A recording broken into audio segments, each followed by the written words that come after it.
অনেক লোক নির্বাচন স্বাধীন নির্বাচন দাখল করছে প্রকৃতরে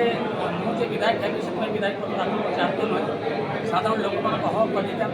ଆଉ ଗୋଟେ ସତ ଜୀବନ ବଞ୍ଚିବାର ଗୋଟେ ଉନ୍ନତ ବିକଶିତ ଭଣ୍ଡାର ପକ୍ଷରୁ ସ୍ୱପ୍ନ ଯେଉଁ ଲୋକମାନଙ୍କର ଅଛି ମୁଁ ଖାଲି ତାଙ୍କ ରିପ୍ରେଜେଣ୍ଟ ହେବା ପାଇଁ ଚାହିଁଛି ଅନେକ ଲୋକଙ୍କ ପାଇଁ ଭଲ ପାଇବା ପାଇଛି ଆଉ ନିଶ୍ଚିତ ଭାବେ ମୋ ଭଣ୍ଡାରକୁ ଗୋଟେ ମଡ଼େଲ ଭଣ୍ଡାର କରିବା ପାଇଁ ମୋର ଜୀବନ ଥିବା ମୁଁ ଚେଷ୍ଟା କରିବି। ହେଲେ ଦେଖନ୍ତୁ ମୁଦ୍ଦା କିଛି ନାହିଁ ମୁଦ୍ଦା ହେଉଛି ପ୍ରତ୍ୟେକ ସାଧାରଣ ଲୋକଙ୍କୁ ତାର ଜୀବନଶୈଳୀ ଯେମିତି ଉନ୍ନତି ଜାଗାକୁ ପହଞ୍ଚାବ ତାକୁ ଯେମିତି ଉନ୍ନତର ଜୀବନଶୈଳୀ ଦିଆହେବ ସେଥିପାଇଁ ପ୍ରତ୍ୟେକ କ୍ଷେତ୍ରରେ ତାକୁ ଦେଖା ପ୍ରତ୍ୟେକ କ୍ଷେତ୍ରରେ। ଆଚ୍ଛା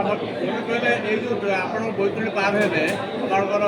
ବିଜେପି କଂଗ୍ରେସ ବିଜେଡ଼ି ଯେଉଁ ପ୍ରାର୍ଥୀମାନେ ଠିଆ ହେଇଛନ୍ତି ତାକୁ କେତେ ଦୂର ଆପଣ ପାର ହେଇପାରିବେ? ଆଦୌ ଆଜ୍ଞା ଭାରତବର୍ଷ ଭଳି ଗୋଟେ ଗଣତାନ୍ତ୍ରିକ ରାଷ୍ଟ୍ରରେ ଦଳ ମାନେ ହେଉଛନ୍ତି ଗୋଟେ ସଂଗଠନ ନାଁ ତେଣୁ ଏଠି ବାସ୍ତବରେ ଜଣେ ଜନନାୟକ ଲୋକମାନଙ୍କର ପ୍ରକୃତ ସୁଖ ଦୁଃଖ ସାଥି ହେବ ପ୍ରତ୍ୟେକ ଦିନ ହେବ ଏବଂ ଉତ୍ସର୍ଗିତ ଭାବେ ନିଜ ଜୀବନକୁ ଲୋକମାନଙ୍କୁ ଭଲ ମନ୍ଦିର ଉତ୍ସର୍ଗ କରିବ ତେଣୁ ଏଇଟା ହେଉଛି ବାସ୍ତବିକ କଥା ତେଣୁ ଏଠି ଲୋକମାନଙ୍କର ଚିନ୍ତା ହେବ ଦଳ ବଳ ଏଇ କେବଳ ସଂଗଠନ ନା ବାସ୍ତବିକ ରାଜନୀତି ଆସିବ ଲୋକମାନଙ୍କ ରିପ୍ରେଜେଣ୍ଟେଟିଭ୍ ଆସିବ। ଧନ୍ୟବାଦ।